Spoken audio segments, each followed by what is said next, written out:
Well, here we are. It's time. It's Thursday. Thursdays being one of my favorite days of the week. Thursdays lead into Fridays. Fridays are also a favorite day of the week, and Saturdays and Sundays are pretty cool. I got to say hi to Plucky Hero. Welcome back in a certain way. Luke, it's good to see you too. So Thanatos did, thanks so much for the sub, and as well for Requiem's resub. Your sub baby is in the mail. I should go downstairs. Go to the loo and get cereal during the countdown. Absolutely, Luke. We start this early. Thank you for the host as well. We start this one early just because we want to make sure that people know to get in on it, because sometimes they want to be here from the start. Kate is here. Not my weekend off, so not my Friday Eve. That'll be Sunday. Well, Sunday's a good day for it to be a Friday Eve as well if you're watching Exalt Twitch Academy. Either way, right now, what I can tell you is that I'm happy that it's Thursday, and we have a very wide-ranging topic today, prompted by discussion on our Discord alongside some other various questions that we've had from here and there. It's going to be one of your typical RPG clinics, so we're going to be discussing certain topics, but of course, if you have any questions about anything, please feel free to throw them in. We'll try to categorize the questions, load them up in our queue, and we can answer them as time permits. So please, by all means, throw whatever you need to in there. Obviously, Clinic Hours is a show not just about my own opinions, but about yours as well. If you have any comments or any reactions to the questions that are posed, please, by all means, throw them up there. We would love to see them. I have to throw out a content warning today. We are going to be discussing death. We are going to be limiting the discussion of death to role-playing games and to what's happening inside a role-playing game, but I must mention that this will take the context of death. It could be a violent death. It could also be a self-imposed death by a character. I should also tell you that if you are at any point feeling any suicidal thoughts, there is help for you at all times. You can find information on how to find that help just by simply throwing it into a basic internet search, depending on where you live. And if you are in critical need of help, call emergency services right away. With that out of the way, I am also going to point out that if at any time you are feeling like this topic of conversation is getting to be too much for you, although my intention is for us to keep this conversation light and mostly about stories and pacing and mechanics and all that, you have every right to throw out your use of your own safety tools. Remember that you do not have access to the same safety tools that we do here, but you can always leave if you must, or you can private message me or a mod. I'm not sure we have any mods in right now. Oh, we do have Kate, so you can private message Kate, although I would recommend at the moment private messaging me, because I know that Kate may be also occupied with other things. So if you need to get in there really fast, then you can do that. Requiem is deciding to just get things kicked off by asking what my favorite color is. I don't really know if I have a favorite color. I used to think that it was yellow. Earlier I used to think it was blue. Honestly, I like a lot of different colors. So there is that as well. Thank you for adding that command, Kate. That is appreciated. And hopefully you won't need to use those, but they're there for you if you need it. So we're talking about death. Now, obviously, we're kind of vamping at the beginning of the show because we have some people who will filter in as time permits. But how are we going to define death for today? Death is a topic that kind of comes up in RPGs because many RPGs, including kind of like the examples of RPGs, specifically have mechanics built in and around health or health levels or hit points and the idea of death. In fact, role-playing games as we know them today are based a lot on wargaming, and wargaming obviously pulls a lot from battles and the idea that troops are out to kill each other, or at the very least render each other incapable of fighting. So death is kind of baked into the RPG mythos, even if it's not necessarily part of your game. It is a part of many games. So it's kind of why we're bringing it up as a topic today. There is a lot that we can do to use death as an effective tool, either for gameplay, for storytelling, or for exploring the emotional side of it. But death isn't always necessarily appropriate for your RPG table, whether it's something that interests you or not. So we're going to try to navigate this topic as best we can, knowing that it is huge, and finding out your experiences. Have you ever died in a campaign? Have you ever killed somebody in a campaign, and why?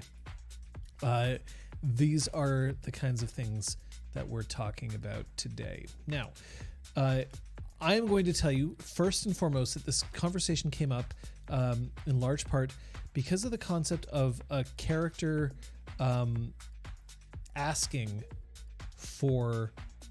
player asking for their character's opportunity to die. I have in my past run a lot of different kinds of games. I've run online games, I have run forum games, I have run chat-based games, I have run tabletop games, and I have run live action games. And most of my experience when it comes to a player asking to have their characters killed have been unpleasant.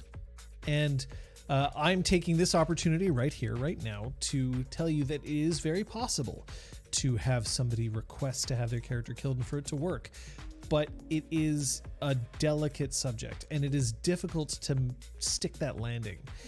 There's a lot of things to consider when it comes to death and characters and stories. So let's actually get into that right now. First and foremost, about what a death means. If we're talking about player characters here, not non-player characters, but player characters, a player character is the protagonist, right? In terms of a role-playing game, or at least the way that I prefer to see role-playing games run, the players are playing their own characters as the protagonists of a story. Now remember, that protagonist doesn't necessarily mean good or the good people or the good guys. That's not the case. A protagonist is the main focus of the story's kind of driving action, right? The protagonist is the one whose side we are presented with. It's who we're following in the story. And in this particular case, in a role-playing game, that's the players. The storyteller is the one who is coming up with NPCs, who are not necessarily protagonists. They can be antagonists, so the ones who are directly opposed to the protagonists. They can be deuteragonists, so those who are supporting the protagonists. But because protagonist is kind of integral to the story itself, it becomes very difficult when you also introduce the idea that at any moment, a character could potentially be removed from the narrative abruptly through death. A lot of games have mechanics that involve how to handle death in this particular way. Combat is probably the most common at this point. You have the ability to have your character dish out damage to someone else.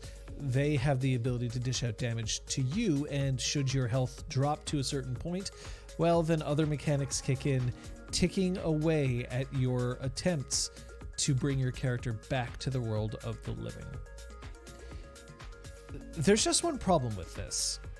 Okay, there's a lot of problems with this, but there is a specific problem with this, and that is that stories that are written, that are planned out, so scripts, novels, comic books, these are planned in advance, and typically a character doesn't die in these things abruptly or with short notice. Or if they do, then it can be handled because there is at least some time to script out what the aftermath is.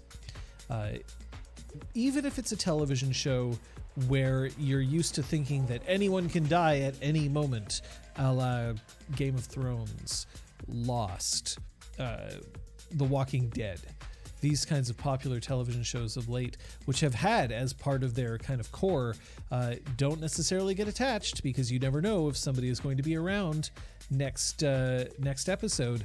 There is these things are planned in advance. Now, occasionally in television shows, somebody dies because the actor who portrays the character can no longer keep up the role. But in general, a death is planned. And even if a character is written out of a series, they still have some time to figure out how to make it fit in the overall story. For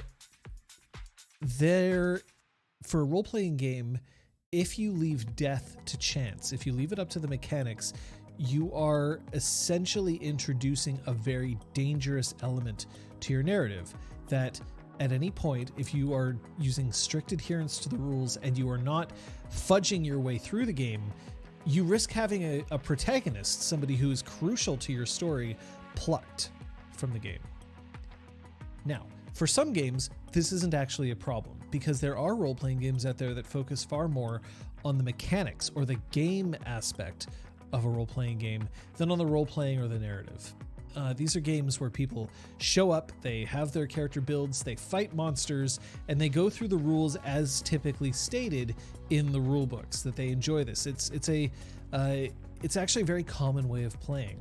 And it's very common for certain systems to assume that this is kind of the main thrust of the character experience. And it is a different kind of situation if your game is focused very specifically on adherence to the game. Much like in a video game, you can lose a character and then replace that character. Think of XCOM and the ability that when you're playing, you might have a soldier who is eliminated or killed in battle, and then you have to train a new soldier to take their place. This is a common game mechanic, and these game mechanics are just fine if that's what you're looking for at the table. But I would make sure that everybody at your table is aware that this is how you plan to run the games. A sort of what XCOM calls Iron Man mode, and what other people may call permadeath mode, is the idea that when you go in, you take your chances, and that if the game mechanics state that your character is dead, that is it. Your character is unequivocally dead, and there isn't any way to save them except through the game mechanics themselves. If that's not what you're expecting when you sit down at a table, it can be quite dangerous or difficult to play. And this is one of the big reasons why there's some resistance to safety cards or resistance to lines and veils when it comes to players who are much more much more fond of the gamification aspects of RPGs as opposed to narrative, because they find that it is unfair if a player objects to the nature of, but I don't want my character to die while I'm playing. I don't want my character to risk death, thinking all they're doing at this point is essentially activating a cheat code to make sure that their character can't die. They're plugging a game genie directly into the storyteller's brain and making sure that they have infinite health, when that is in fact very much not the case in most situations. So let me just, now that I've got kind of like some of the introduction in, let's have a look at what other people have had to say. I see that Requiem has a definition,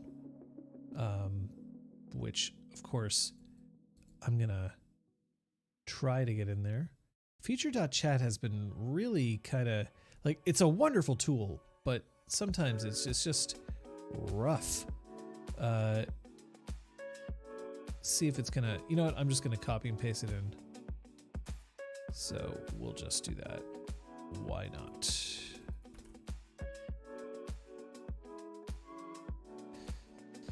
Requiem Law says, I always define character death as the permanent or near permanent removal of that character from the game. This can be traditional character death, but also character retirement and so on. So we're specifically talking about death today in terms of the cessation of life function.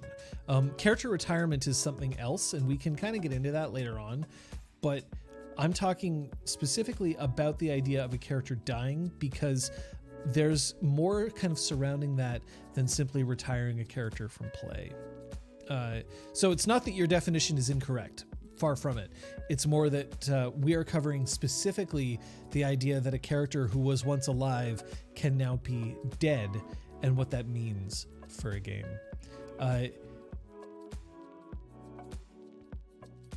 And Kung Fu Fenris has a curious way of looking at it sometimes. Try this on for size up and running an immersive game where the only thing you know is certain in the game is that the fact that your character is going to die. It's a generational game. Well, in that case, you are setting expectations right away. And setting expectations, of course, is a great way to make sure that everybody's on the same page. You're using your word hole, et cetera, et cetera, et cetera. So the concept of that does fit quite a bit. Plucky Hero asks and states, I suppose, is kind of a more accurate way of putting it. Do other people leave the game after character death? I feel rerolling sometimes cheapens the game, as if you've got unlimited characters, you essentially have a foregone conclusion to complete a module run game. So again, this is kind of dependent on what kind of game that you're running. If you're running a module, specifically a module that's kind of designed around combat itself, then yes, it starts looking more and more like a cheat code as opposed to a tight narrative experience. But I'll also point out that a lot of games give you multiple lives. You're not expected to be able to survive the entire game in one shot without anybody falling. So I'm not necessarily sure that it's against the concept if you are running a module that's kind of combat focused or mechanics heavy and then coming in with a new character. It kind of depends on your group and what your group's looking to get out of it. If you're looking for like a challenge run to see if you can make it all the way through alive with one character, then obviously, death kind of puts an end to that challenge run right away. But role-playing is popular because it is adjudicated on the fly. And if your storyteller is somebody who is looking to that as a possible game mechanic, about the idea of, yes, you can die, but then we can do something about it, that's something else entirely. It's no problem, Plucky Hero. Absolutely no problem. Just forgive me if I do make a change to what you have said as I'm reading it out and you disagree with the change that I make, please just let me know.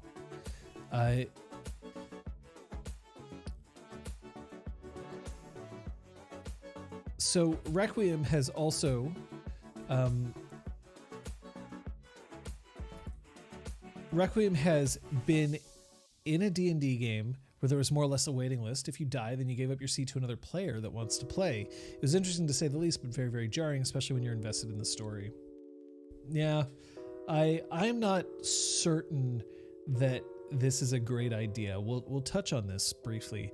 The idea that your spot in a game is dependent on your living or dying can be dangerous because what that's doing is that it's introducing an incentive to players to stay alive even at the expense of other people at the table.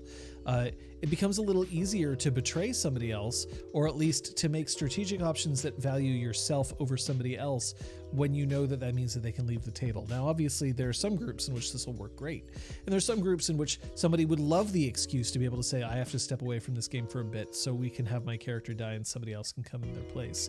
But this does introduce a certain amount of me versus the game, as opposed to me versus the antagonist. It's me versus the entire game as a whole. If I do not play to my greatest efficiency, then I am no longer playing. And for some, it's less about sportsmanship at that point, and it's more about survival. And that survival can start overtaking your wish to make sure that you are making sure that everybody at the table is having fun instead of just yourself. So Thanatoasted writes, I feel like in my experience, as limited as it is, games that expect you to die make it easier to re-roll. Like in the game Blades in the Dark, you can essentially make a character in 5 to 10 minutes, but the system is literally designed to kill you. This is correct. A game that basically says your character has a shelf life is essentially introducing the idea that death isn't really that big a deal because you are expected to then come in with another character. So this is something that can be built into the mechanics of a game itself. I mean, when something bad happens on every roll but a 6, seems like the game's trying to hurt you. I mean, absolutely. So that is true. Requiem points out that that game was not fun. That would be fine if it was a bit of a one-shot where people die often and you can be rotated out and brought back in as a lark. But this was a month-long game. Yeah. It's pressure to remain alive is a different pressure than create a fun story or indeed create a situation in which everyone at the table is having a good time. I'm not saying that it can't be done. If I was playing with Elizabeth and Scott and Kate, I could be reasonably certain that if I decided to introduce a mechanic whereby death took you out of the game entirely, as long as they felt like I was treating the game fairly, they would roll with it. But it's not always that way. And I don't mean to say that if your players aren't good, then they won't be able to handle this.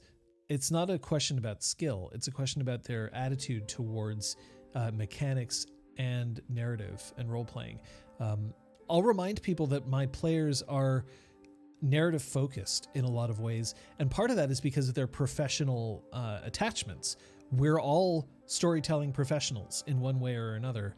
So we're kind of attached to the idea of creating an overall narrative. If I allow myself to speak for my players, there is a wish there. And also that's kind of what we want to see in a game. But that's not to say that other types of role-playing and other styles are invalid. They're absolutely valid. I don't mean to say that at all. But I would say that certain styles of gaming may be incompatible with this idea of you having to survive in order to continue to play. So there is that to keep in mind. Let's see here. Brennan Hawkwood, hopefully I'm pronouncing that correctly, points out, I would say Blades in the Dark is deliberately designed to lead your character into a potentially downward cycle, leading to eventual character departure. It doesn't have to be that lethal, depending on how you want to play it. So this gets into the idea of death versus character retirement. And this is part of the game. It is an essential part of the mechanics of a game. And yes, as with any mechanic in any game, you can house rule it and decide like, well, we want to keep this going. We don't want there to be a downfall. We don't want a character to have a shelf life, and that's fine. But I will say that the mechanics of Blades in the Dark and the setting of Blades in the Dark are designed around this idea that characters are fleeting, that they are not designed for a 200 episode campaign. So it is a question of, is this the kind of game you want to play? And if it isn't, is house ruling really going to make that game better? House rules are fantastic, and it is great to get your table happy about what's going on. At the same time, excessive house ruling to me is indicative of maybe you should be looking for another system to play. Game design is not easy. I say this as a professional game designer, and I know that I don't succeed a lot of the time. Design is kind of an iterative process anyway. So sometimes it is better to find a polished product and go with it. I mean, there's a reason why I'm really excited for Exalted Essence to come out. I haven't rewritten Exalted to my own specifications because to do so would be a monumental undertaking, and I'd rather have somebody else do it and then pay them for that effort. So it helps.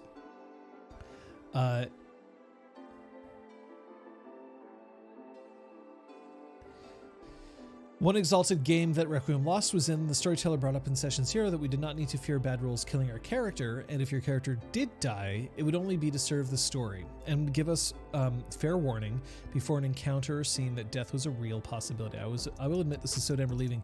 This is something that I have dealt with in my games. Because let's face it, if you have protagonists in a game and then those protagonists can be removed at any point, this can make narrative style games difficult.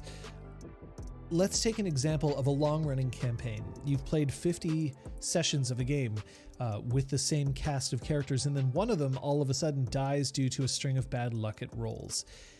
It's difficult then to insert a new character in at that point and make them feel like this is not only a cohesive part of the narrative, but they're just as important as the remaining characters that were there from the beginning. It doesn't work that way. most of the time. It is a very difficult transition to make. Imagine, for instance, a reality television show where the idea is we all have to work together, but then we have to vote somebody out every so often. But instead of the group dwindling in size, they keep adding new people to the group. These new people are put in an extreme disadvantage because they don't have a shared history with everyone else. And they therefore don't make as compelling watching for the audience because we've known the other characters for a long time. These ones we've only just found out. And then to say that they're just as important, you might run into a Poochie situation. If you remember the Itchy and Scratchy and Poochie phenomenon in the early seasons of The Simpsons. So what I do is when I'm playing in a game, I maintain the mechanics. I maintain the idea that if your health drops to 0, then bad things happen. But I do make it clear to the players a couple of things. The first is, I will not kill you arbitrarily. I don't want a character to die due to a random number generator. I want control over that, because that's how I not only control the narrative, but I also control my fun and the player's fun as well. It isn't fun if at any point I'm like, okay, at the beginning of every session, roll a 1d100. If it comes up 1, your character is going to die. Now, that's a different situation. At that point, you're thinking like, oh, okay, this is cool. I might, like, at any point I might die, and we have to live with that sort of Damocles over our heads. But in general, this idea of I might die just because of bad luck doesn't feel good. It doesn't give you that kind of emotional fulfillment of a story well told. It gives you instead a feeling of disposability. And if that's not one of the themes of your game, it's not going to work out very well. But I do maintain to my players a couple of things. First, that I won't kill them arbitrarily. The second is that I will warn them if the action they are taking is potentially lethal. And then I let them make their own decisions. Now, an action doesn't have to be a single action. It doesn't have to be, I'm going to leap off this 5,000 foot cliff edge. I might at that point say, okay, you could do that, but that has a very good chance of killing you. Are you sure? I would probably still do that, because I am also going to assume that if a player is taking an action like that, they're going to assume that there's a way around it. The other thing that I might do, though, is that if a character comes up with a plan that I believe is outright foolish, I will inform them, because I also know that sometimes common sense is something that I might have because I have all the information and they might not have because they don't. The idea of, oh, well, I'm just going to walk up to the king and give that king a piece of my mind. And I might say, okay, well, look, you may not understand this, but in this society, if you talk badly to the king, you're immediately put to death. It is against the law, and you are surrounded by 50 of the most accomplished knights of the realm, and they will not hesitate to kill you right away. Are you sure you want to do this? This is because I know all of these things, and I might have even told the players these things, but they may have forgotten. And it's not fair to punish a player with death just because they may have forgotten a key fact that I gave them earlier. Remember, I will place different weights on facts because I know how important they are to me, whereas the players may not realize this sort of thing. They're not living in the world. They're experiencing the world as filtered through a storyteller. So there is that. Now, I will say, however, that there are situations in which I might warn a player that continued actions along these lines may turn out to be lethal. I may also warn them at the beginning of the session, today, things might be more dangerous than usual, or I'll say that the safety is off. And in that particular case, what I'm doing is I'm warning the players that, like, look, you are taking a risk, and I want you to appreciate the fact that this risk may involve the end of your character's life, and potentially even the end of your character's story. But some players like thrive in that risk, and they want to. It gives them that sort of moment, that sort of feeling of, this could be a really cool story. This is something that I'll remember, win or lose, and they progress. There are also times where a character may feel like they should be putting themselves at harm's risk because of what they believe in, and a player supports their character's attempt at this, in which case they may be completely fine with them going forward knowing that this might be the end. Remember that not everybody is against the idea of ending a story, and remember that some stories, which are very, very popular, end in tragedy. So it helps. But I will warn my players. If they're involved in some random normal combat, I'm probably not going to kill. Well, no, I know that I will not kill them due to bad rolls. If they're up against somebody who they're supposed to be able to overpower easily and the rolls go badly against them, then I will find a way to make sure that they don't die. I might capture them. I might twist the story to give them a disadvantage. I might give them the feeling that things have gone wrong. I might take something away from them to represent their failure. For instance, maybe I will give them a scar.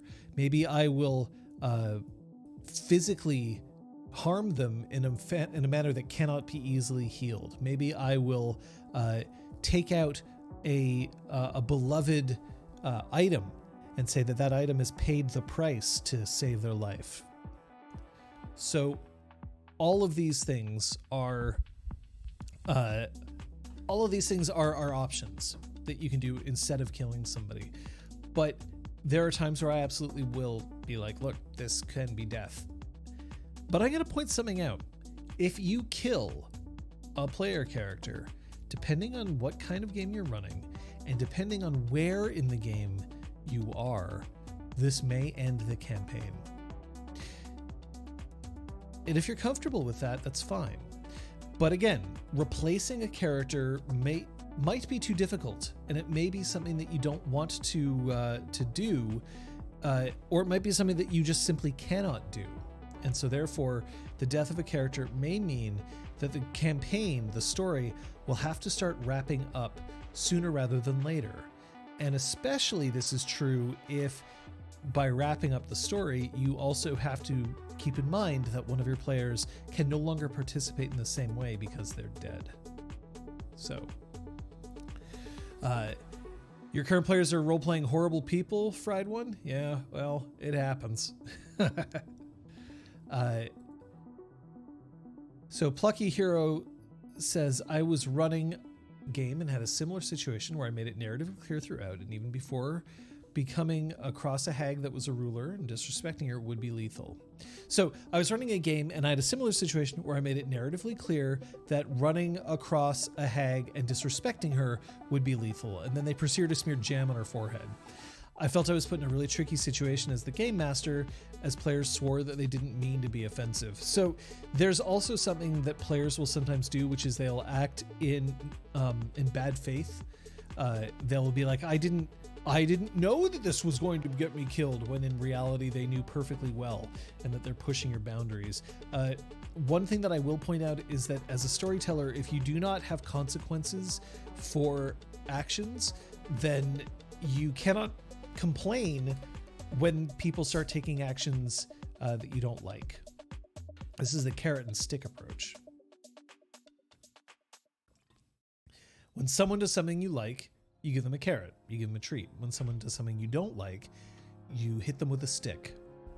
Now, this is a cruel way of putting it, but in terms of if your players decide to test you and push you by doing things that they know aren't correct, and you let it go and you let it go and you let it go, and then finally you're just like, well, okay, no, you're just dead. They might complain, saying, but why? Why this? And that's the way it goes. The other thing you could say is that maybe you have made it very clear they do it anyway, because there's sometimes a moment of them leaning back and like a toddler being like, I dare you to do something to mess with me on this one. And then if you don't follow through, they know that essentially you have relinquished your power to them. You are no longer in control of the situation. You're no longer in control of the game's narrative or pacing. They are. And in some cases, this is just fine. In some games, that's what's designed to happen. But in a lot of cases, especially games in where game mechanics involve death, this is not the case. So it is important to kind of keep up with it at that point. Plucky Hero also has a question here.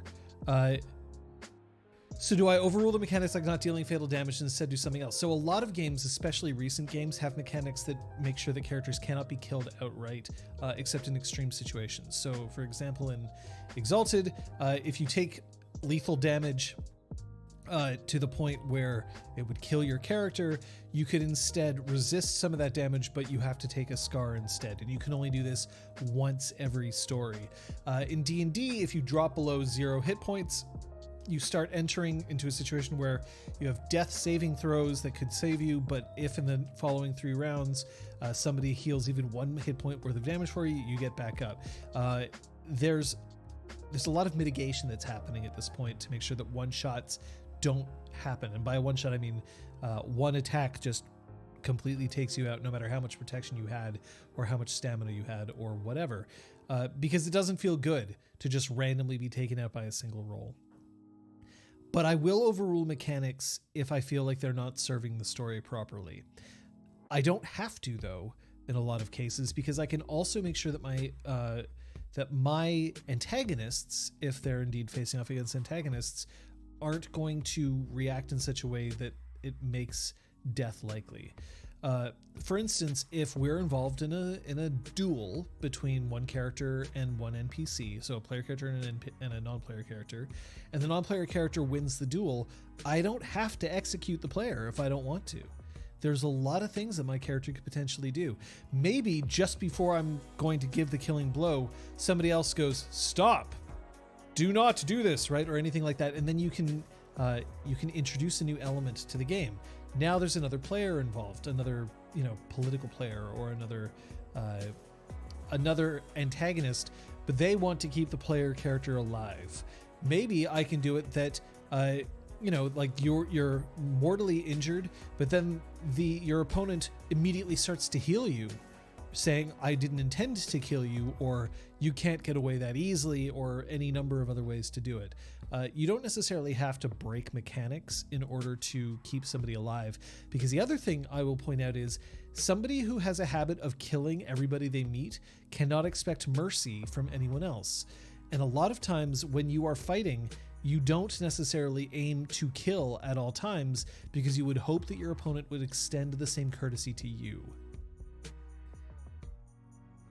This is a little harder if your player characters are used to killing everybody in sight, but it is a thing that you can do. And oftentimes it is more satisfying from a story perspective if you don't kill somebody right away, if you get a chance for the villain to give either their evil speech or reveal their plan, or potentially be rehabilitated, especially if that rehabilitation possibly comes with kisses from a player character, right? All of these things can potentially happen. So murder hobos are a thing. Absolutely.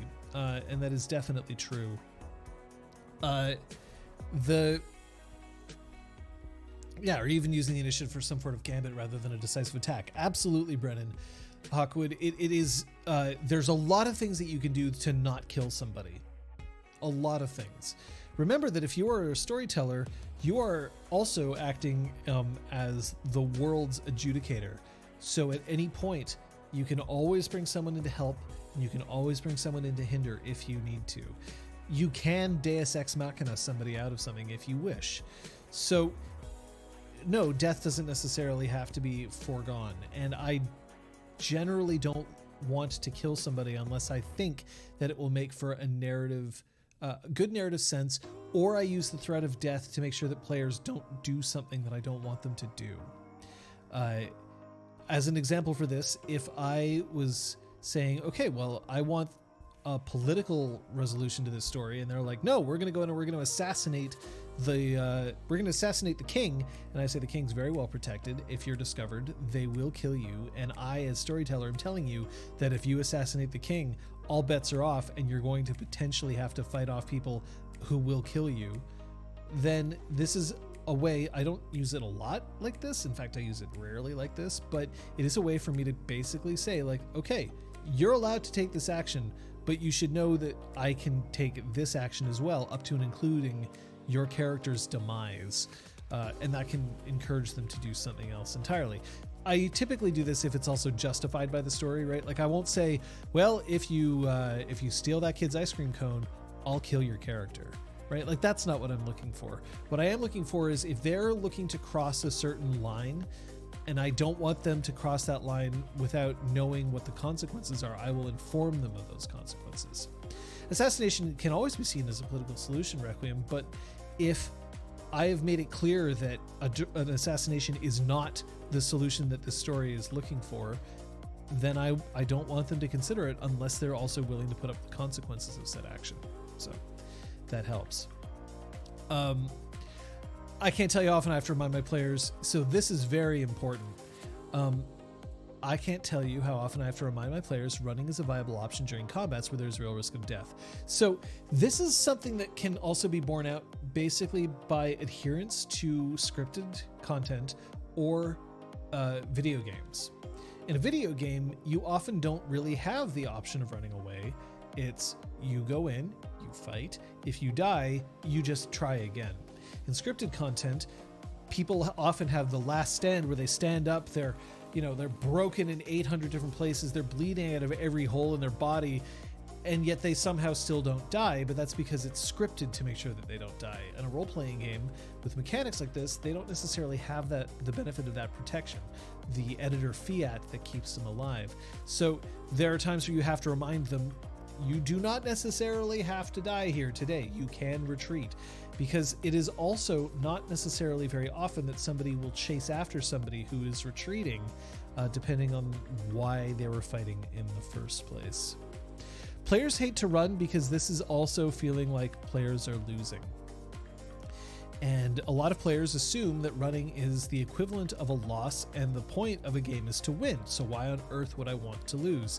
But something that you can do is encourage the idea that it is not so bad to run by simply putting it in the context of an NPC who is an ally choosing to run, or perhaps a commander or a trusted leader informs them that they have to pull back.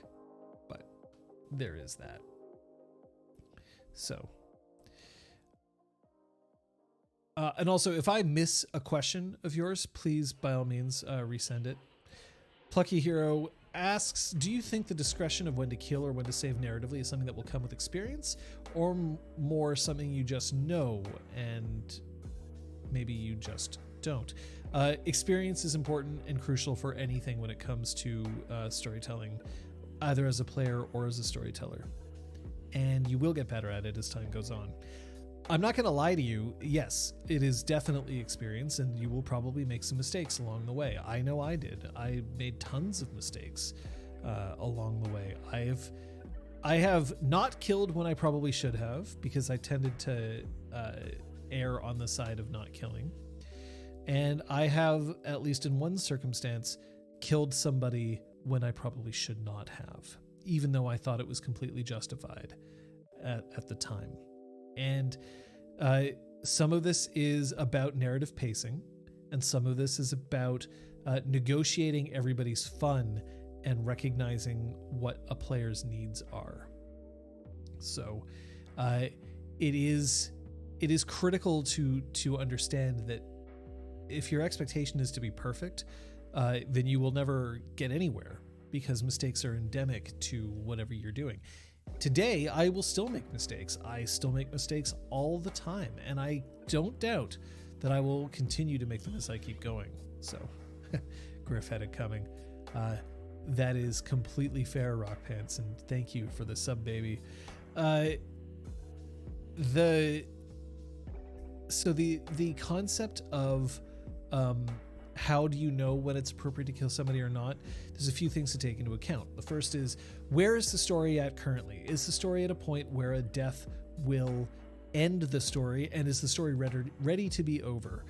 Is a death going to be difficult for you or your players emotionally? Is your player going to be upset over the death because that means that they've lost a beloved character?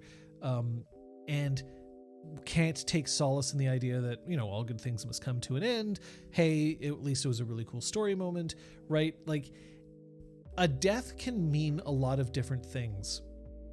A death where your noble sacrifice means that the evil empire crumbles and everyone else gets to get out, and there's a wonderful emotional moment whereby everybody acknowledges your sacrifice is responsible for the realm returning to peace, and that's the end of the game, and everybody is stopping playing, so that you don't have to feel like now you're going to have to make a new character who will feel like an ill-fitting sock alongside everyone else. That can be great. That can be wonderful. But a death where you're like, yeah, I died to an orc because they rolled a 20 on the die and therefore did double damage, and I didn't expect that, and then I failed 3 death saving throws in a row and nobody else had healing in the party, so I'm dead, doesn't necessarily feel as good depending on the kind of game that you're running. So there is that as well. Let's move on to, in fact, to I'm going to touch briefly on the idea of resurrection. In a lot of games, D&D is the most famous one, there is the idea that if you die, it does not have to be your character's end. You can always resurrect the character using certain spells. I hate resurrection. I hate resurrection because it basically means that death stops mattering. And I want death to matter. I want there to be a moment in most of my games where a character can say, this is the end of what I can do, and not, this is the end of what I can do until somebody manages to find a high level cleric and have 5,000 gold pieces worth of diamond. It cheapens death. It cheapens sacrifice. If, after all, every time you're in a battle, the worst that can happen is monetary difficulty, then battles lose a lot of their stakes. It loses a lot of the edge, and resurrection ends up being difficult for that.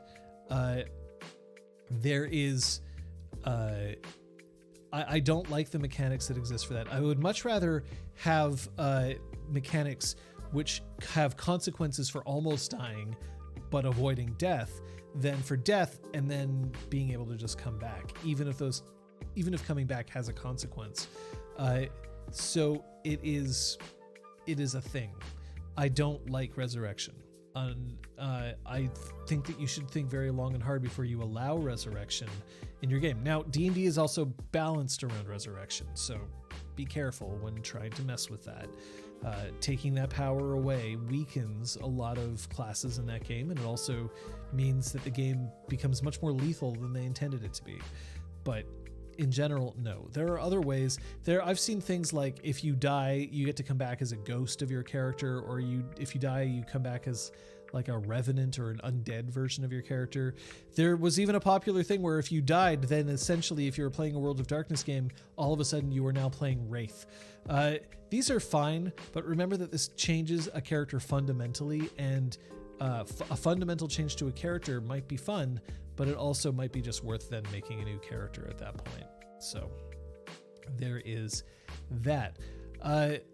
Luke asks, what would a storyteller do if a player is clearly not trying to stay alive and you start to get the vibe that they have a player character death wish? Okay, so this is why we had a content warning earlier for suicide. Suicide by GM is a thing.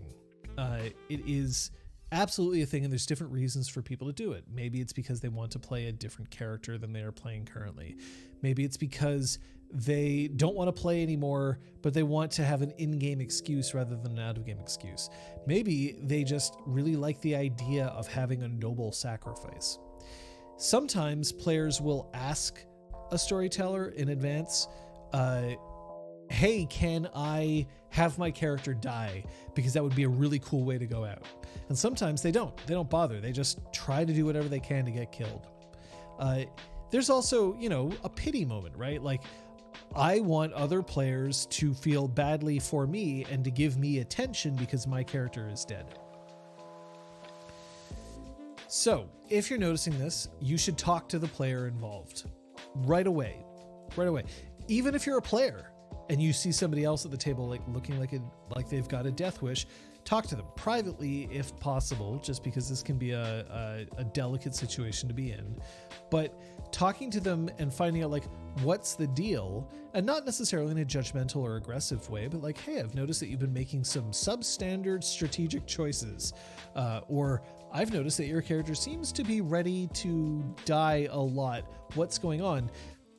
Because first of all, the answer could be, oh, I didn't realize I was making, reckless decisions. Makes some sense.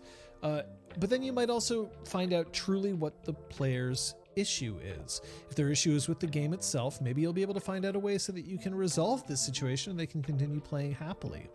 Maybe, however, your player is going to say, no, I just really don't want my character anymore. This is why I want something else. At this point, knowing what your player actually wants is way more important than knowing what your player is trying to do. And this is generally true across all storytelling for everything. What is it that my players want? Not what is my player's goal? What is it that they are hoping to get out of this? What is the fantasy that they want to fulfill? Not what is the actual mechanical thing that they're trying to do. Things like if you notice that a player is constantly buying up a ton of charisma and socialize in your game, then you can be reasonably sure that what they're not looking to do is just have a lot of dice to roll. They're looking for their character to be charismatic. That's the fantasy that they want to fulfill. Or they're buying it because they believe that it's the only way that they can survive in your world, and you're putting way too much weight on charisma and socialize than other stats. But all in the end is the goal. If your player is trying to die, find out why, because that information is going to give you a better indication of what you should do next. If they want to die because they want to try a new character, then you can suggest on how you can make that a possibility. But here's something that I will not recommend. In general, I do not recommend killing a player character because a player asked you to. My experience in this depends, I've had this happen to me in tabletop games. It has most commonly happened to me in live action games where there are a lot of different players. And the death of one player character when there's 3 people sitting at the table is felt much more keenly than if there are 50 people in the game, right? That just makes sense. Also in a LARP, remember that not every player ends up being a protagonist overall. You're your own protagonist, but you have to exist in the context of an entire world. So one death doesn't necessarily make as big a splash, and it might be more expected for players. So the idea of I want to die because I want to have a big moment isn't necessarily a great idea, because what that's basically happening is I want the spotlight and I want you to give it to me without necessarily having earned it. Usually if somebody's asking this because they also have a secondary reason. I want to play a new character. I can't play in this game anymore.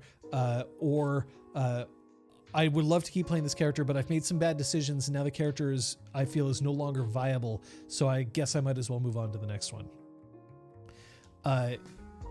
The cost of doing this though is that it can it cheapens death.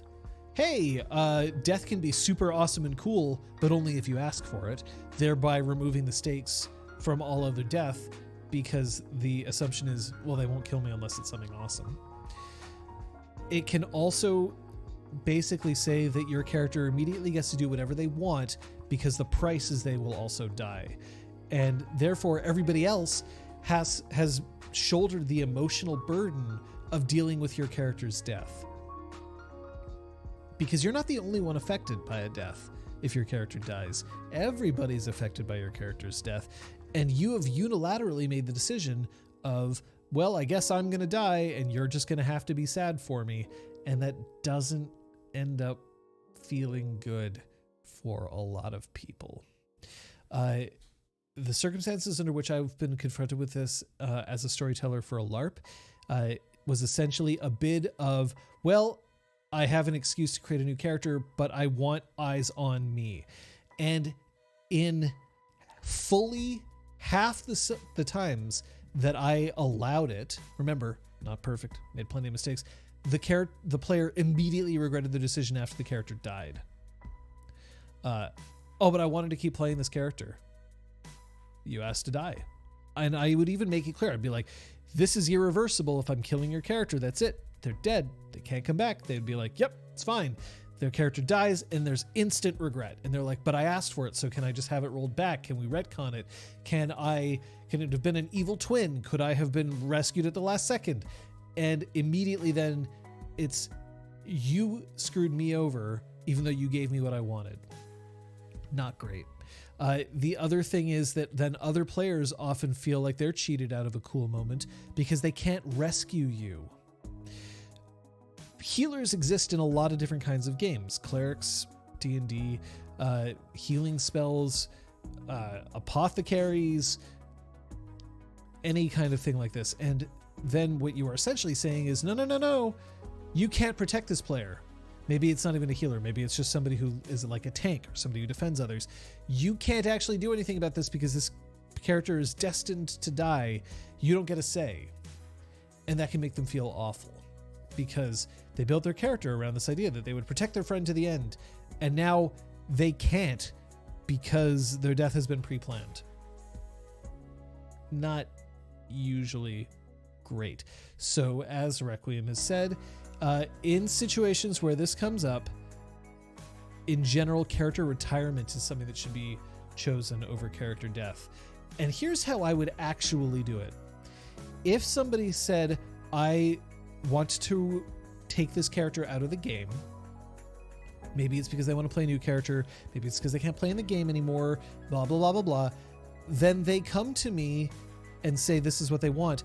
I then can offer them how I can see them going out, but I can't guarantee a thing.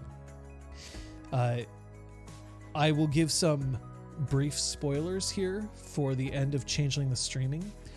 If you do not want to hear the spoilers, I am going to lift my hands when I'm going to start the spoiler, and then when I'm ending the spoiler, I will lift my hands again. So please do not reveal these spoilers in chat for a little bit. The spoilers are about to start happening. This is for the end of Changeling the Streaming, so if you're in the middle of watching it, you don't want to know, this is where you should stop. Scott and I spoke about potentially having Braum die at the end of Changeling the Streaming. Knowing that we were going into a combat, which I was like, you don't really have a whole lot of business winning this combat cleanly. Scott basically made it clear that he was like, if this is how Braum's story ends, that excites me and I'm good for it. And I said, I can't guarantee that I'm going to give you a noble death, but now that I know, all right. And that made me recalibrate what was going to happen in the following session, knowing that I'm like, okay, well, if I need to kill Braum, I can kill Braum. That's fine. That'll be okay. Because I knew it was also the end of the campaign, so I was like, this is fine. If he needed to die, he could die. That's okay. But then he didn't die. The way that the dice landed that session and the way that players came up with brilliant tactics and strategies meant that he survived. A brilliant play, specifically by, well, like everybody did some brilliant plays that contributed towards it, but a brilliant play by Scott and a brilliant play by Kate to help Scott meant that I couldn't kill this character in good conscience. So I didn't. But it ended up being a great resolution to the story anyway, and I don't feel that Scott felt cheated out of a cool moment. Instead, it was a moment where he was, instead it was a moment that he felt like he was put at real risk and his character came out on top. So this is the end of the spoiler. It's the end of the spoiler there. But in the end, what I am going to say is, this is why I don't guarantee death. Because there's a lot of ways that can happen that will either precipitate it or prevent it. So that's what I would tell you. It is a cool thing to give somebody the option about it, but that should come from you, the storyteller, in all honesty. than the player, because or you can ask about it and you can offer it, but you can't expect that necessarily it's going to fit with the story and the pacing. And in general, if a storyteller is like, I can see a way in which this could work, they should never guarantee it, because guaranteeing it is railroading. And remember that you aren't just railroading the player who wants to be railroaded, you're railroading everyone else. And if you can't do that in such a way that everybody feels that the story is good, don't do it. It would be dangerous to do so. So Requiem, let's see here. So this is a minor spoiler, but I'm okay with putting it up there because we're not being very obvious about it. Random question about Exaltwitch Nexus, possibly spoiler, but I'll keep it as vague as possible. During one combat, I killed off an NPC. I'm curious if you had planned to kill that NPC to make show the enemy was a very real threat, or rather save the PCs from a certain death. Okay. So, this is something that I was going to get into. So there's a couple of different ways that a storyteller can kill an NPC, and this is the idea of a death as a story point. So let's go over them. In the RPG Discord, the audio chat channels be used by everyone or just select few? In general, they're meant, the audio chat channels are meant to be used for events in which we are controlling something. I don't see a problem with people using the audio chat channels if they so choose, but in general, it's kind of discouraged because we can't control what people say on there. And I'm not saying that people in our Discord would abuse those things, but we can't moderate audio unless we're present. And I don't want somebody to go into the audio channels and end up having a bad time and we don't know about it. So that's why it's kind of discouraged. Or if you do it, I guess that's fine. Just know that you do so at your own risk, is I guess what I would put for that. First I'll answer your question, Requiem, and then I'll get on to the various reasons why you might kill an NPC. I did not plan this NPC's death. I planned this NPC's risk. I knew that there was going to be a point where I was like, okay, this NPC is doing something that could potentially involve their death.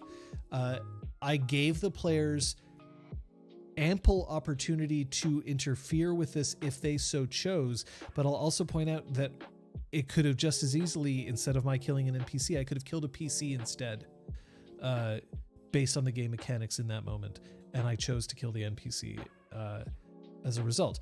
I also felt that that was a good moment for the story to make everybody sort of like, it was a point where they could appreciate what had happened and they could handle it at that point. But I did not necessarily plan for it. I planned for the chance of it.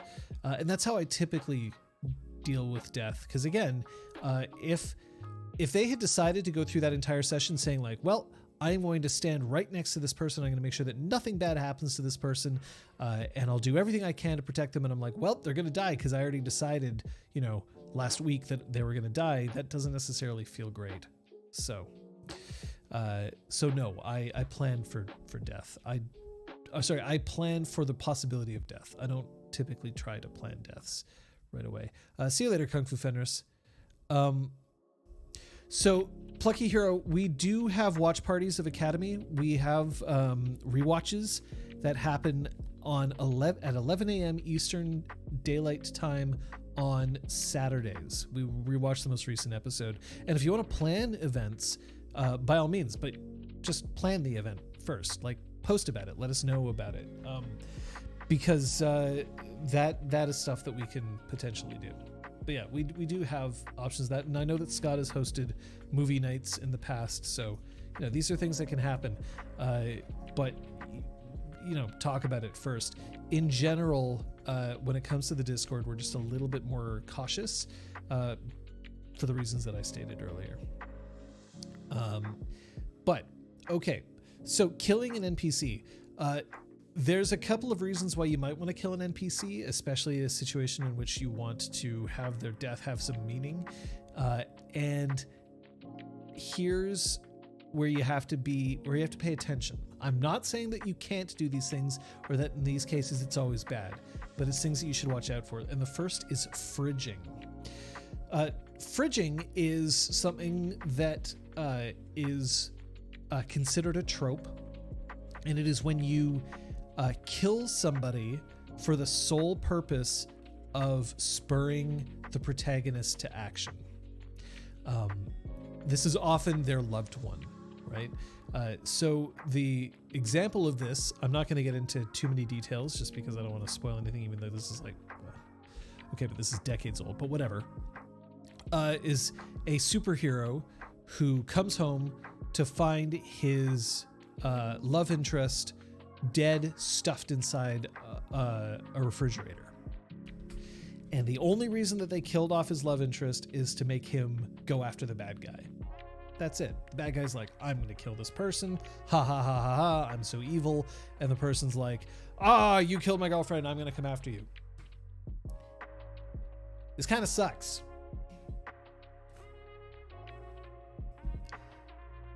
In general, to do this is a ironically not cool. Fair enough.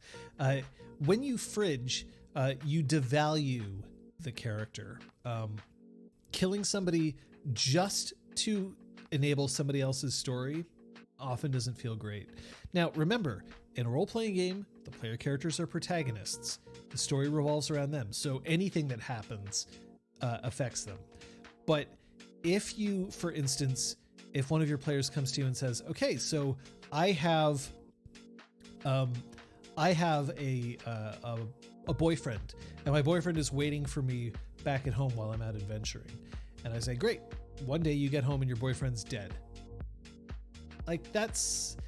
And I'm like, yeah, this is great because the players get to have that moment of like, no, my boyfriend, oh, how I'm going to get whoever did this, right? But like, emotionally, it's lame. It happened for no reason other than to support somebody's story, which kind of is troublesome in a lot of ways, just because that doesn't necessarily make for an interesting narrative, but B, it can kind of also imply that anybody that the character has shown any amount of attachment to is automatically at risk arbitrarily for no reason. Not good. And finally, it can be problematic straight up by basically being like, yes, this person is essentially a trophy for you to win and a button to spur you to violence. So it is something to be careful of. Now, I'm not saying you can't ever kill the boyfriend, but make it a part of the narrative itself. Imply that your boyfriend is in danger, preferably for things that the boyfriend is doing, as opposed to just, oh, I want to get back at this player character. The idea of, I'm going to hit you where it hurts, it's something that you could do, but overall it's a lot less interesting than just threatening somebody that they love. And you also have to make sure that you use that sparingly, right? Like the idea of, if your PC is just constantly getting messages saying, today I'm going to kill your brother, today I'm going to kill your mentor, today I'm going to kill, like, then at that point they're just like, well, I guess I won't talk to anybody ever again because they only ever get hurt. This is a common superhero story, and it's been done. It's overplayed, and it also ends up feeling really bad for most players because they're like, well, I can't cultivate any relationships with anybody because they're just going to be used against me.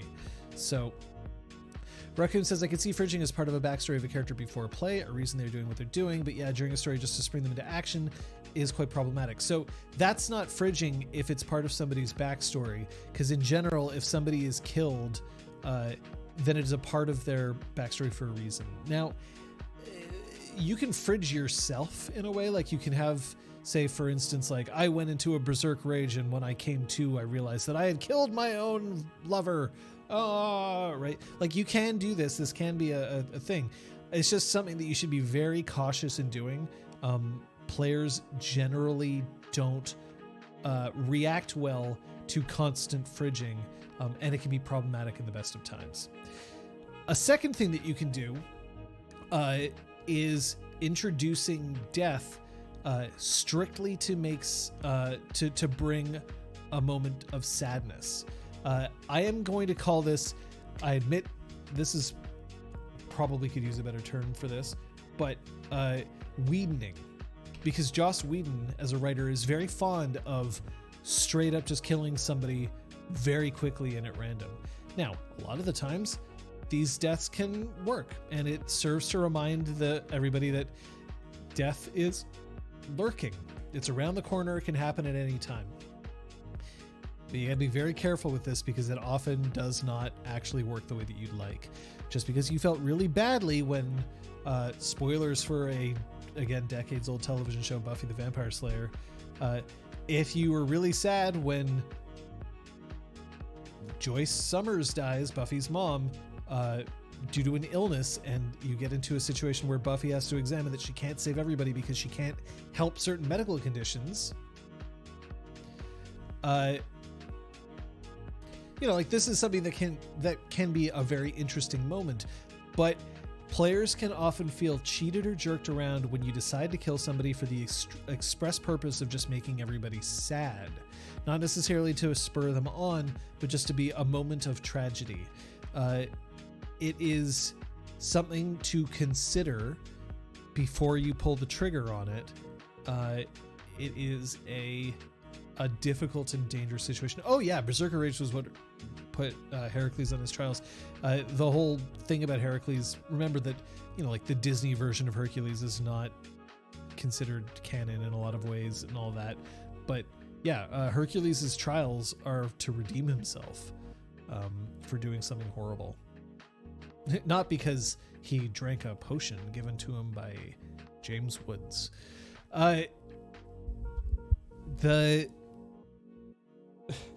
Oh, you don't have to throw out your knowledge based on Disney. The Disney film exists, and you can enjoy the Disney film for what it is. It's just a different story. They don't have to be accurate to the myth, right? You're allowed to remix. Remixes are cool. Although I'm not a huge fan of Hercules. I tried watching it recently again, and I don't find it aged very well. Anyway, no singing crabs. Unfortunately, no singing crabs. Got to make it child friendly. Not necessarily. A lot of Disney films have things that you wouldn't call child friendly, old and new. It's just more like this was the version of the story they wanted to tell. So, fridging and Whedoning, things that before you do it, you really have to stop and consider because they aren't necessarily a good part of a narrative. You are looking to elicit an emotion, and it is just a very easy, quick way of eliciting an emotion. Easy and quick is not necessarily what you want to do if it also involves death of somebody right then and there. We're not talking about Crab Rave? Anyway. So, yeah, be careful is I guess what I'm saying. The second thing that I'll say is that if you decide to kill an NPC, if you've made that choice and you do not allow your player characters any say in the matter, then you are railroading. And again, railroading isn't necessarily something that's always bad, but you have to take it into consideration. It also really depends on who you end up killing. Having the players wake up, or the player characters wake up one day to say, the queen is dead, assassinated in her bed by villains. Go after those villains. Well, that might actually be completely fine. Your players can't be everywhere at once. They can't always be ready to defend somebody who's on the other side of the kingdom or whatever. But, it's okay.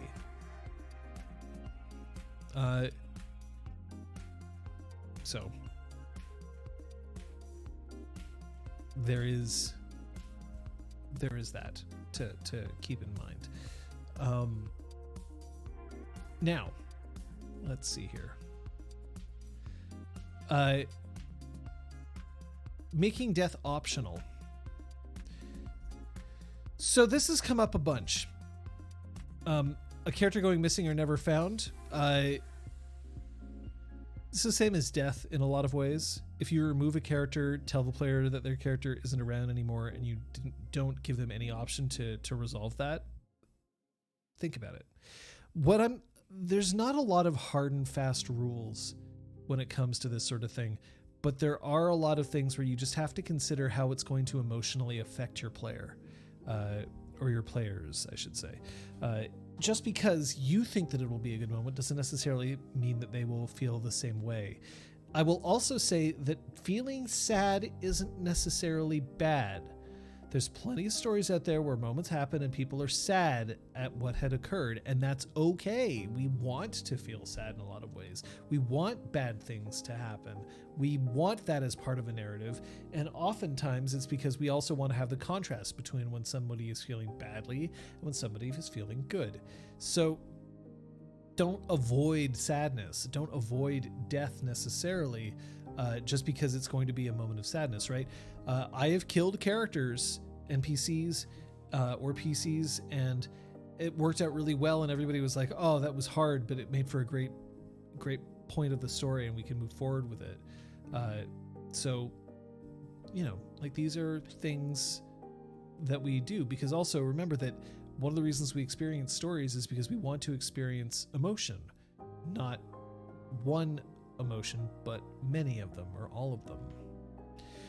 Requiem Lost asks, is there a way to kill off an NPC for the purpose to advance the plot without being too cliche or meaningless? Absolutely. Completely. You're just going to have to use your best judgment, but just make sure that if somebody is dying, that you aren't doing it in such a way that it is absolutely a cliche, and you can choose for yourself what a cliche is.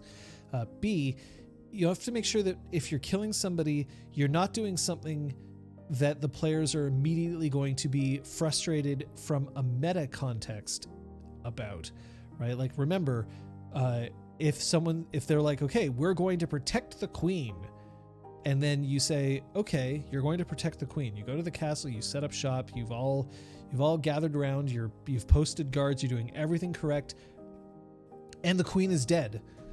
Well, you're risking basically saying, no matter what you do, I get to determine what happens. I get to determine which way the story goes. And you may not have earned that. Sometimes you can pull this off. Sometimes, no matter what they do, the queen is dead. If you've supported the story well enough, then that can work, especially if it's like, for instance, if you say, okay, well, we're going to set up guards, and here, the captain of the king's guard, she'll guard the queen, and that person was the traitor, and you have dropped a couple of hints that this person could potentially be a traitor, and then that person kills the queen, and then afterwards they get a chance to confront the captain of the guard because the queen is dead and the captain of the guard was the one who killed her. Then yeah, that's supported by the story, and it's a lot easier for your players to stomach that, especially because it involved an action that they themselves took. But if you say, yep, you've done everything that you could have possibly done and the queen's still fucking dead, tough shit, well then why should they try to do anything, right? Why should they try to do anything? You're just going to tell them that it doesn't work. So you have to be cognizant of that balance of making sure that your players have the ability to affect the story, but that the story also has the ability to affect the players. It's a balancing act, one that you have to figure out, one that you have to balance also with the emotional needs and wishes of your players. If you are starting a game and you're like, this is going to be a lighthearted comedy romp, and your players are like, great, and they make characters, and they're like, I'm looking forward to doing a thing where all we do is just daring do, and it's fantastic, and incidentally, all of my players are 6 years old, and I say, well, the queen dies in a horrific fashion, let me tell you all about it, and there's nothing you could have done, and death comes for us all. You're not really doing your players a favor. You're not playing to the correct audience. In much the same way that if you're surrounded by players who are constantly talking about how they would love to be able to deal with, hard, gritty situations that they want to be presented with ethical dilemmas and that they want to have the feeling of Game of Thrones, and then nothing ever bad happens in the kingdom except for like Snidely Whiplash shows up, easily defeated by the players without any risk to them whatsoever, you're also not playing to your audience. So this is a thing to also keep in mind.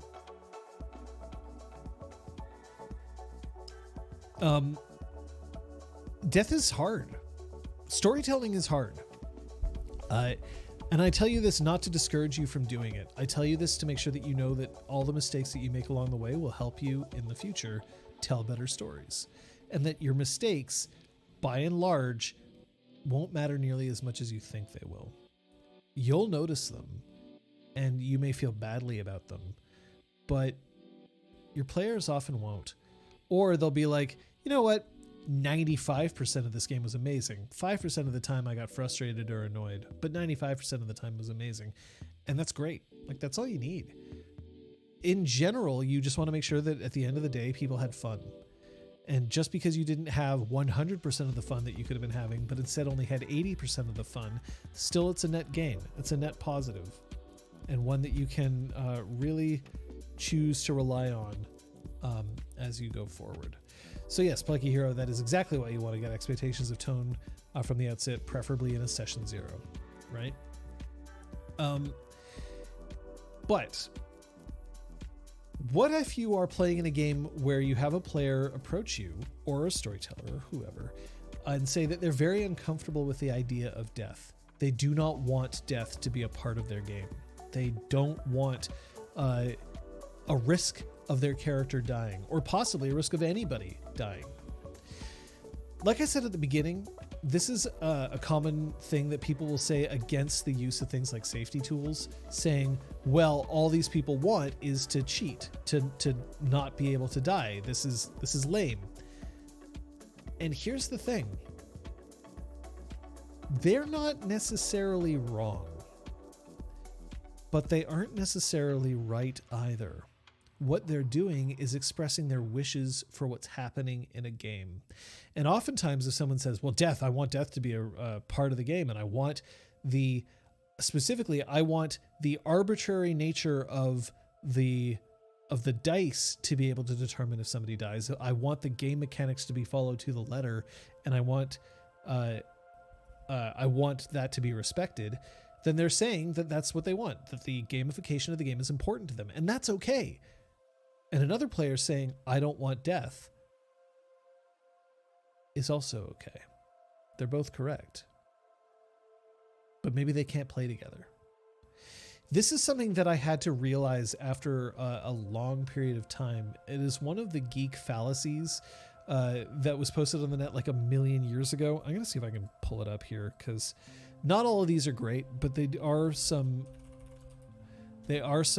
food for thought. So the geek social fallacies, there are 5 of them. And they are: ostracizers are evil. So the idea that anybody who ostracizes somebody is incorrect. The idea that friends accept me as I am. The idea that if I have a friend, they'll go with me no matter what I do. And I'm above criticism. The idea of friendship before all, that you have to, in order to be a true friend, you have to put up with everything that friend does. Friendship is transitive, that just because somebody is my friend, that means they must also be your friend because we are friends. And friends do everything together. We'll go over the geek fallacies at some point because I think they're interesting ideas, but the friends do everything together is the one that I want to highlight here. So I'm going to read out this one specifically. Geek social fallacy number 5, put simply, maintains that every friend in a circle should be included in every activity to the full extent possible. This is subtly different from the idea that ostracizers are evil. It requires that no one, friend or not, be excluded, while friends do everything together requires that every friend be invited. This means that not being invited to something is intrinsically a snub and will be responded to as such. So in gaming, I can't game with some of my friends. Or rather, I should say, I won't game with some of my friends. And that's okay. It doesn't mean that they're bad role players. It doesn't mean that I'm a bad role player. It means that our styles of role playing are incompatible. In much the same way that I can be friends with somebody who dresses in such a way that I would never choose to dress because we don't have the same fashion sense. Or I can like a television show and my friend can not like that television show, but we're still friends. In role playing, there's a lot of different styles and a lot of different types and a lot of different themes and a lot of different ways to play, and not everybody's going to be compatible, and that's okay. And in much the same way, that's how I feel about death when it comes to role-playing games. If I have a player who's like, death is an integral part of the experience for me, and another player who says, death is a definite line for me and I don't want it, then they are incompatible and therefore can't play together. But neither are necessarily wrong. I don't want to play with somebody who wants to spend 7 hours planning a heist and then go through the heist in 10 minutes and refuses to admit that any of their plans could be incorrect or wrong, and do not like wrenches being thrown into the plan because their version of the game is, I want to outwit the GM. I don't want to play with those people. Not because I think that they're bad, but because that doesn't interest me. I don't want to sit around for 7 hours planning every eventuality. I don't want for players to try to outwit me and then feel great when they do. I'd rather create a story. My ideal is narrative. So in this case, if you do have a player who's like, I don't want death, you can accommodate this. You can ask them, what is it about death that you don't want? Is it specifically that you don't want the idea that your character can be ripped away from a story because they die? Or is it that the actual concept of death is something that you just don't want to deal with? Or is it that you don't like the finality of it? You don't want descriptions of violence? You don't want et cetera, et cetera, et cetera, et cetera, et cetera, et cetera, et cetera. So, there are a lot of ways to get around this. You can say like, look, we're going to play with the same mechanics, but if you die, just know that I'm not going to kill your character, but I reserve the right to do any number of other horrible things. And maybe they'll be totally fine with that. They'll be like, yeah, sure, go ahead. Like, I just don't want to be taken out of the game. But they might say, okay, just as long as you don't kill anybody. Okay, well, maybe I can kidnap somebody. Would that be okay? Sure, that's fine. Maybe I could break some of your stuff. Would that be okay? Sure, that'd be fine. Maybe I could maim you. Would that be okay? Sure, that would be fine. Like, there's ways for you to get around this, but you may also come across somebody who says, I don't want death and I don't even want maiming. I'm not really just that into the idea that my character could be have violence exacted upon them, in which case I could say, great, then this is the kind of game that we can play. Or I can say, I really wanted to play a game with a certain element of risk of violence, so we can't play together. Both of these are fine. Completely. And that's okay. Plucky Hero says, I think a lot of problems in group dynamics is because they have play styles that just don't mix well, and people haven't realized or aware it is okay to love the same game in different ways. Yeah, totally. Group dynamics aren't easy. And they can be made more difficult depending on the level of emotional maturity or the priorities of the people involved. And by emotional maturity, I don't necessarily mean age or even necessarily one's social adeptness. I mean, there are some people who simply have experienced different emotions than others. So there's that. See you later, Luke. Nearly at the end of episode 6. Go for it. So Requiem says, a friend and I are planning on doing an Exalted game with a friend of his whose son also wants to play. My friend and I are fine with that and are willing to tone down our swearing and such to make the game more PG. One problem we are facing is the fact that neither of us want to kill the son's character. Best solution we have is to help him make a character that is oh so very death-proof, mechanically speaking. It's one way that you could go about doing it, Requiem.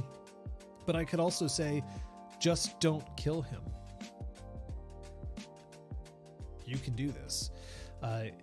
It is totally fine to just not kill him, to have events of the story conspire to make sure that the guy will always stay alive.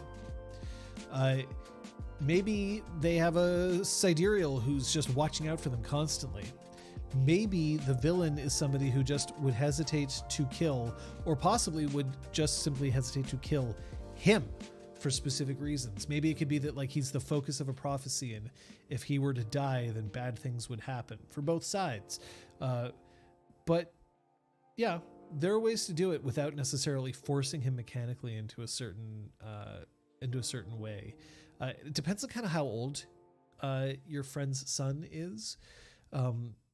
But because there's a big difference between if your friend's son is like 5, well, then you can't really expect him to be playing into the mechanics of Exalted anyway. And a 5-year-old won't have necessarily a sense of fair play when it comes to sharing the trials and tribulations of role-playing. So I take a prophecy in Exalted seriously. So would I, weirdness. Like, abso-fucking-lutely, I totally would. So you could totally do that. And Peasants Play Games actually has something really interesting that I want to highlight here. Sometimes I feel like total team death, otherwise known as a total party kill or TPK, is easier for groups to handle than individual deaths. Yes. Completely. Because typically a total party kill means that the game is over and you don't have to worry about some people saying, but I survived and he didn't, so why are we stopping the game? Or I survived, she didn't, but we're still going to forge forward and we're going to get a new companion, and that companion's not going to be as emotionally resonant because they haven't been around as much. So there's that. He's pretty young, 9 or 10. So 9 or 10 is still getting to the point where they can start to realize about stories, and depending. It kind of depends. At that point, maturity can vary wildly. But I would say that a 9 or 10-year-old can still understand that death can happen. And a 9 or 10-year-old probably has a lot of experience with death, just when it comes to things like video games. So I would, in that particular case, I would also use this as a teaching moment, right? If the kid is constantly doing things that would get him killed, you can gently encourage him, like, well, you could do this, but that might kill you. And then move on. The thing that I would not do, absolutely would not do, is force a character on this kid if the kid didn't want it. Being like, we're going to make you a tank so that you're hard to kill. Well, what if he doesn't want to play a tank who's hard to kill? Like, you basically just made that choice for him. I would also point out that if you don't want to kill his character, but every other character is fair game to be killed, that's going to be a weird thing for you to put through unless you make that part of the narrative. Because I would also point out that it would be very, like, if you're just worried that the kid's going to be disappointed if his character dies but wouldn't care if anybody else died, that's something else entirely. But, you know, I would say that also, I am not a father. So maybe I just don't know. But I would also say this. I personally don't think that 9 or 10 is too young to deal with the idea that sometimes you might lose, and losing may involve your character. I would even wager to say that it's probably easier for a 10-year-old to lose their character than it would be for a 30-year-old to lose their character in a lot of circumstances, because they may not invest as heavily into their character as the 30-year-old does. They may be excited about trying something new because they're new to role-playing, and they're like, okay, well, I tried playing a Dawn cast. Well, now I want to play a Moon Shadow cast instead, right? Like, these are things that can happen. I mean this, right? Like, when I played D&D when I was very young, my first introductions to it, I think like I was a level 1 character and I had like 3 hit points because I was a mage, and I rolled 1d4 and I rolled a 3, and which basically meant that I could be one shot by basically anything. And I remember I had 1 hit point left and I was like, okay, well, I'm going to run as fast as I can. And the DM said, great, well, you trip and you fall and you take 1/2 of a hit point worth of damage. And I was like, I'm going to keep running, because I was like, ha ha ha ha ha, I might die, tee hee hee hee. And I did. I mean, admittedly, I was like 6, but I was fine with the idea of my character dying because it just meant that I got to try something new. House cats are the scourge of first level wizards. Absolutely. So don't worry, I think, that much about a 9 or 10-year-old and player death. Because the other thing is, I would say that if you are running the game, you're probably not out to kill players. This is something that I think a lot of the people who say, like, well, if you don't have death in your game, then what the fuck? Like, this stupid death is important. I think that a lot of them don't realize that good storytellers aren't trying to kill you. They're trying to challenge you.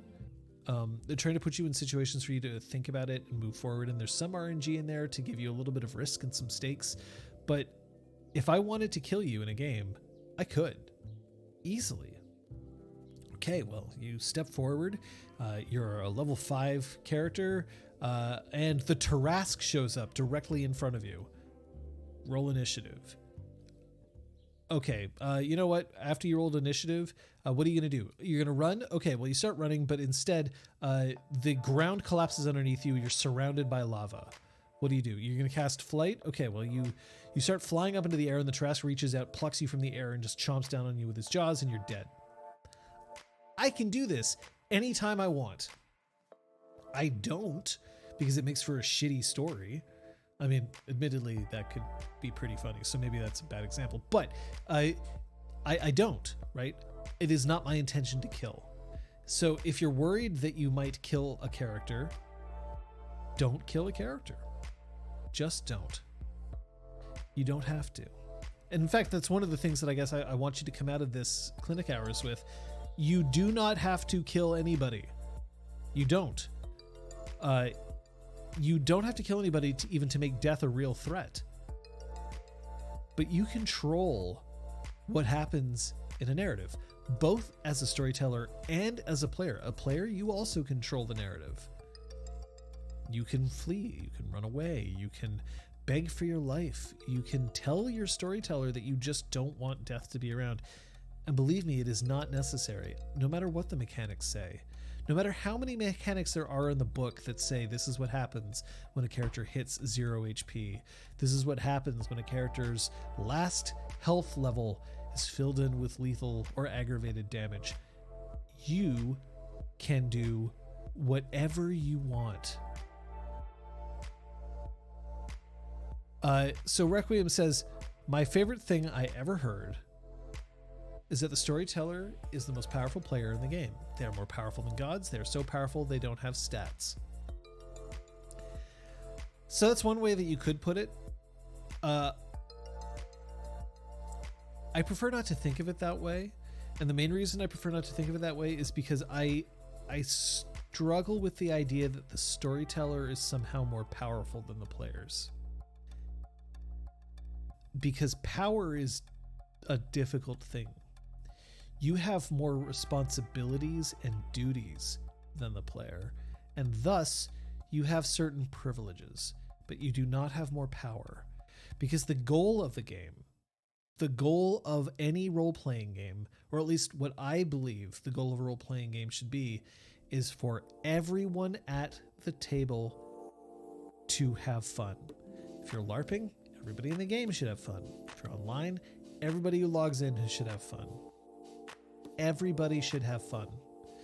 And if you decide that you're going to just go rocks fall, everybody dies, I can do this because I'm the storyteller, moi, you have exercised power, but you have lost the game. You've straight up lost.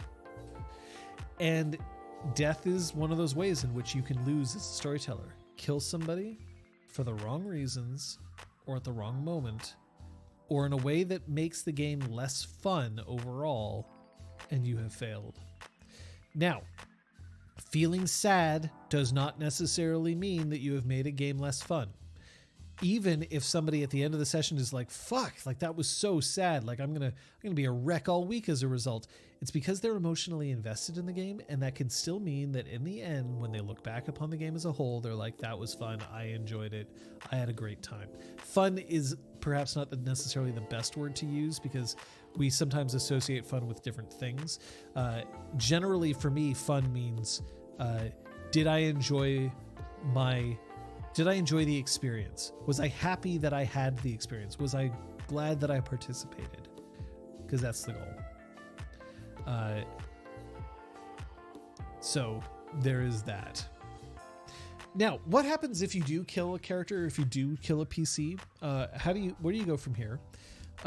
One of the things that I will say is that if you do kill a PC, then you should talk to everybody. Not just the person whose character you just killed, but everybody. Why everyone? Because like I said before, character's death affects everybody, not just one.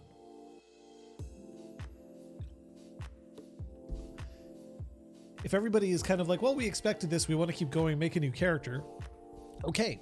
If somebody is like, well, I don't know if I want to keep playing now that I'm dead and I don't have this character anymore, figure out, is the game still viable? If somebody wants to drop out of the game, is that a possibility or not? So these are possible. So we just have to keep in mind, we have to pay attention to it. If you do decide to let somebody roll up a new character, here's the first thing that I will say. If you are doing it, it depends on whether the character died due to RNG. Did the character die because the player wanted it to happen? These affect what happened next. But a couple of things that I'll point out as caveats for you to pay attention to. Number one, avoid the risk of giving a player less experience than the other players at the table if it's a tabletop role-playing game. Thanks for the subscription, Brendan. That's really kind of you. Using your Prime sub for that. Enjoy feeding your family. That's also a good thing to do. That's what I hope to do when we're done here. That's very kind. Thank you so much. If you are, because I've seen this happen where someone's like, okay, well, you got to start with a starting character. Go for it. Make a new character. That's all you got to do. Well, it sort of sucks. You've punished somebody for contributing to the narrative. Don't punish somebody for contributing to the narrative. This is also the same reason why I don't like the idea of players earning different levels of experience in tabletop play. Like, they're all supposed to be traveling together, but some are arbitrarily just stronger than others for why. So not a fantastic kind of thing in my book anyway.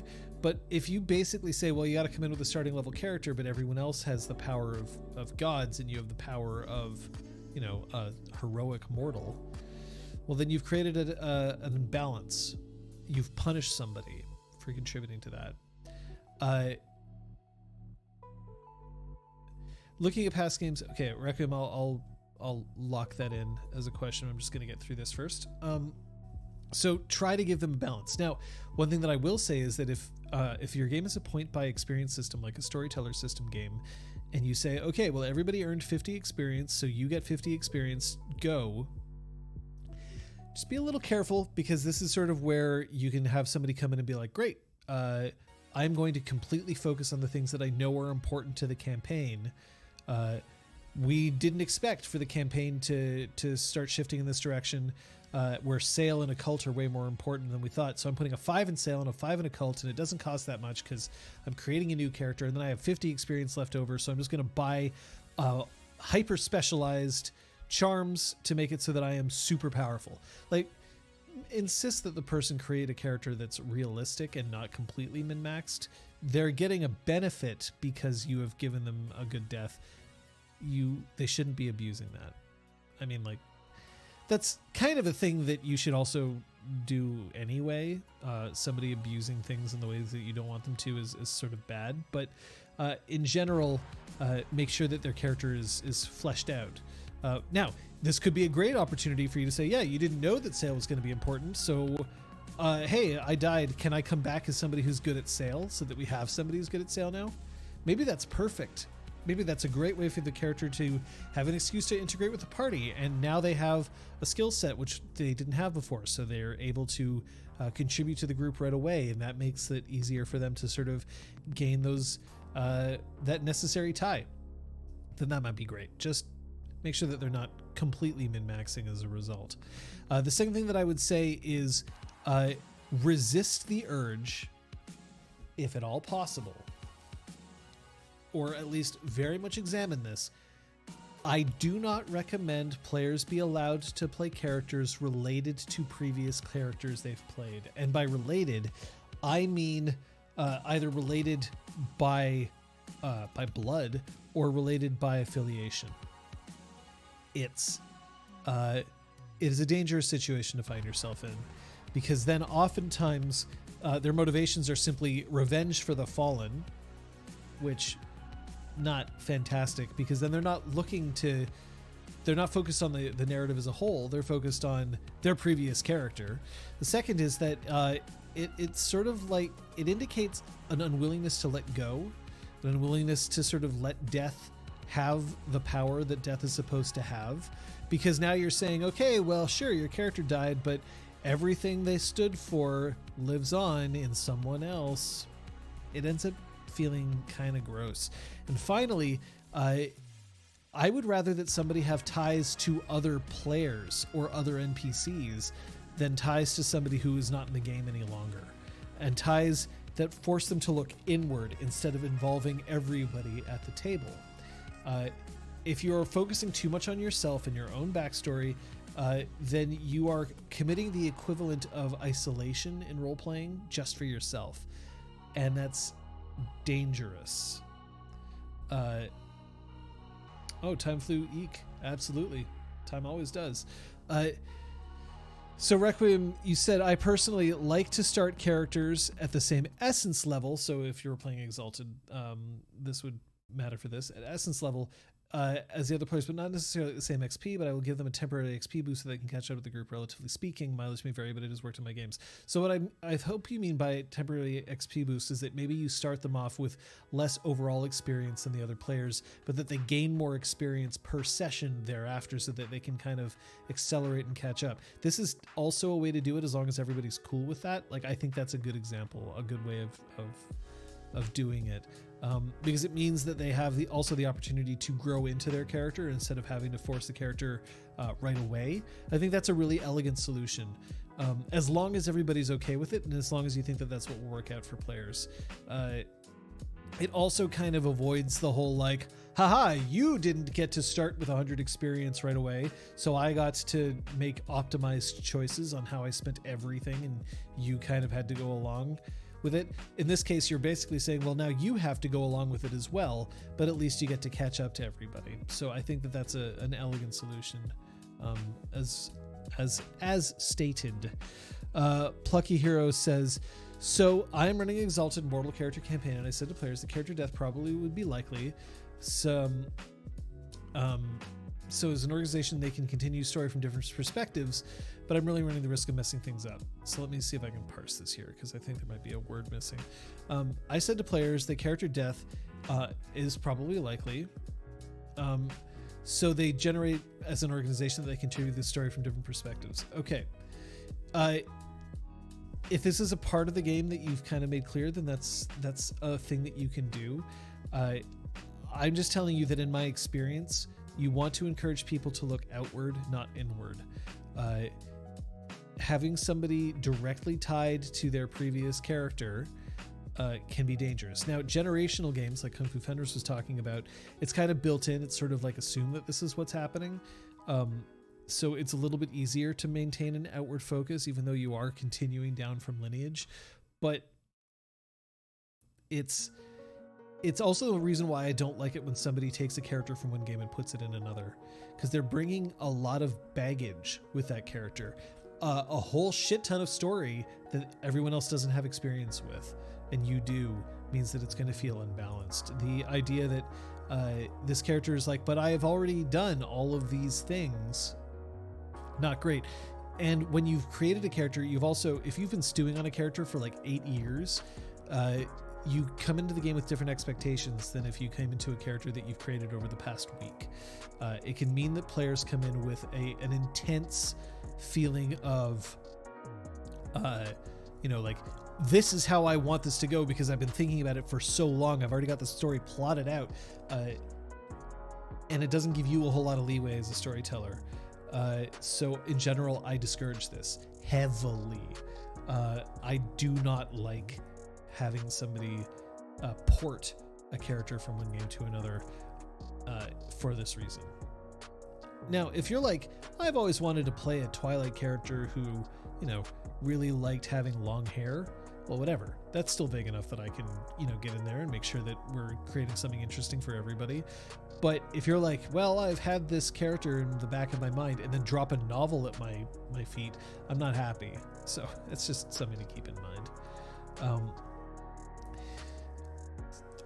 Now, finally, the idea of relating a character to an old character, the final issue with that is that it can create a sense, like I mentioned earlier, it can create a sense that death isn't final, that it's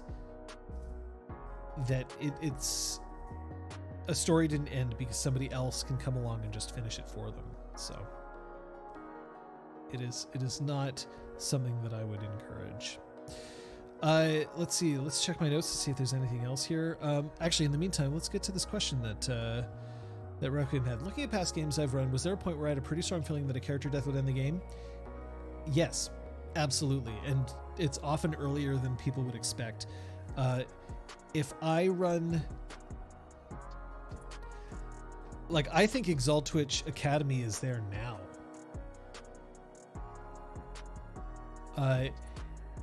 Because the games that I run are heavily narrative based and also heavily character interaction based, if I took out a character, then I would seriously have to think about whether or not that would end the story or whether we should start something new. While right now it would be a lot easier to replace somebody in Exaltwitch Academy than say at the end of Exaltwitch Nexus, or even worse at the end of Changeling the Streaming. I'm not saying that it would be impossible to do an academy right now, absolutely not impossible. The game, I think, could support it, but I'm starting to get the feeling like if a character died, I'd have to start really thinking about whether or not I wanted to continue in the same fashion that we have now.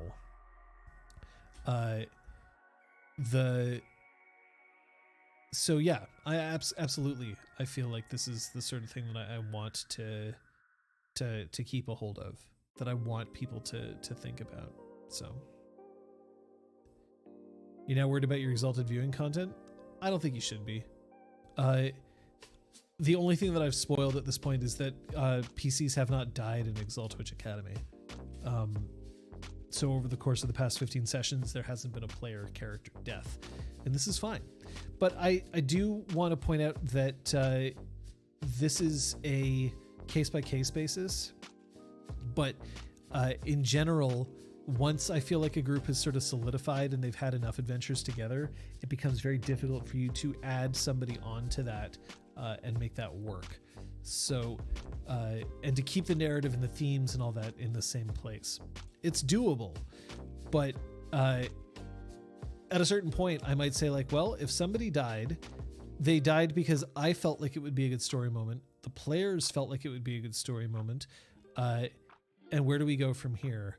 And in general, I would then say well, look, if we're trying something new, why don't we try something new instead of just having one person try something new? But just because we end one game doesn't necessarily mean that we aren't starting another. Plucky Hero, there's a reason that we've shifted to a seasons-based content, because we might want to take a break from a game and then come back to it. We may want to have an excuse to say this game is done, but we want to play a different one. And playing a different one doesn't necessarily mean that we're playing in an alternate universe. The impending announcement of the Exalted Essence Kickstarter, whenever that's going to happen, we've already determined that we may choose to shift over to Essence depending on how we feel about it. And if we do, we might convert our current game if we feel like we can do that and that's what we want to do. we might start a new Exalted campaign using Essence rules. And if we do that, we may or may not have that campaign take place in the same universe as Exalted Witch Academy. So we do have that to keep in mind as well. Essence isn't completely different, Plucky Hero. Essence is it's a lessening of rules. It's simplification of the rule set. The lore and the setting are still exactly the same. In fact, the book contains only the amount of lore that you would need to start playing. Otherwise, it references you to other Exalted 3rd Edition books. So things like What Fire is Wrought and the Exalted Core and the Realm and all of that, all of those still apply. But the rules are designed to become less crunch for the players to wade through. The complexity of the game is simplified. It is not meant to replace Exalted 3rd Edition. It is meant to be another option, either for players who aren't interested in as much crunch, players who are newer to role-playing, because let's face it, Exalted is pretty heavy on the crunch, or players who are looking for a different experience. We think that it might be useful because we love the setting and system, but the system is really tough to deal with in a stream setting. It's a lot of work. And we don't want to spend a huge portion of time on stream figuring out rules and adjudicating rules. We want to get to the rest of the story. We want to get to the rest of the action, and we want our audience to come along with us. So we're thinking that Essence might actually be great. The complexity of Essence is designed to be similar to that of a Chronicles of Darkness game. So basically like the World of Darkness. And it also has certain other mechanical things that have changed. It's designed around being letting Exalted of different types, different splats, be in the same party with less kind of power disparity. So if you wanted to have a party of one dragon-blooded, one lunar, one solar, and one alchemical, you could. It also provides rules for all 10 of the canon Exalted types, even those that haven't been officially released yet. So intimacies are still in the game. They have been shifted according to the sort of spoilers that they've let out. Now, obviously, any spoilers that they've said could be changed in editing, so we can't guarantee this, but the intimacy system is still in, although they have changed defining intimacies to virtues. Virtues are not the same as they have been in past Exalted, like Exalted 1st or 2nd edition. But virtues are back to a certain extent, and they're what handles defining. But the social system of minor and major intimacies, ties, and principles are still there. Withering and decisive attacks are still a part of the game, but they no longer affect your initiative. They affect what's called power. Initiative is just determines in what order you go. The number of motes that you can spend has been vastly reduced. Like, for instance, a starting character may only have a pool of 5 motes to spend. Essence 3 might have 10 motes to spend, but individual motes are more powerful. That there's a cap on the number of dice that can be rolled for a certain thing. Like, I think there's no more than 20 dice can be rolled in any individual action. That difficulties start at 3 because it's assumed that difficulties 1 and 2 are trivial. So there's a lot of things that they're moving towards for simplifications. And we're going to see what happens with it, because honestly, as much as we've had hints, we won't know until it comes out. So we'll see what happens there. Are there any other questions about what we've discussed in terms of death, in terms of this? One thing that I will point out is that different kinds of games have different feelings of death. Remember that if you're playing in a game with 50 players, one death is going to feel different than if you're playing a game with 3 players. It depends on who's the protagonist. The protagonist is where you kind of have to look in terms of death, and in large-scale games, protagonists kind of are less defined. You're the protagonist of your own game and your own story, as opposed to the whole game and the whole story. I think that's one of the things that I mentioned that I didn't, or wrote down that I didn't get a chance to get to. Do I think this is in response for D&D 5th edition and Pathfinder streamlining and them trying to keep up? No, I don't think so, because they still plan on releasing Exalted 3rd Edition content that uses the original rule set. I think this is specifically because a lot of people are saying, I love Exalted, but this game is chunky as fuck. And it is. It is chunky as fuck. That book is huge, and most of that book is taken up with crunch. And some people really like that. I really enjoy Exalted systems, most of them, not all of them. I really enjoy them, but I also recognize that sometimes that's not the kind of game I'm looking for. I really want to play in the Exalted universe, but I don't want to have all of these things that I have to keep track of at once, all of these complications. Sometimes something a little simpler is something that I want. Now, I don't want something so simple. I don't want something like a one-page RPG when I'm running Exalted, but the idea that there will be an option for me to have a system which is simpler. And remember that a simpler system has advantages and disadvantages, but one of the main disadvantages is that a simpler system tends to reduce the amount of choice that people have and reduces the amount of realism. But that's okay, because I don't think that it's going to remove so much choice that players are going to be upset. But it also increases understanding, speed, and puts the focus of the game less on mechanics and more on what you want it to be.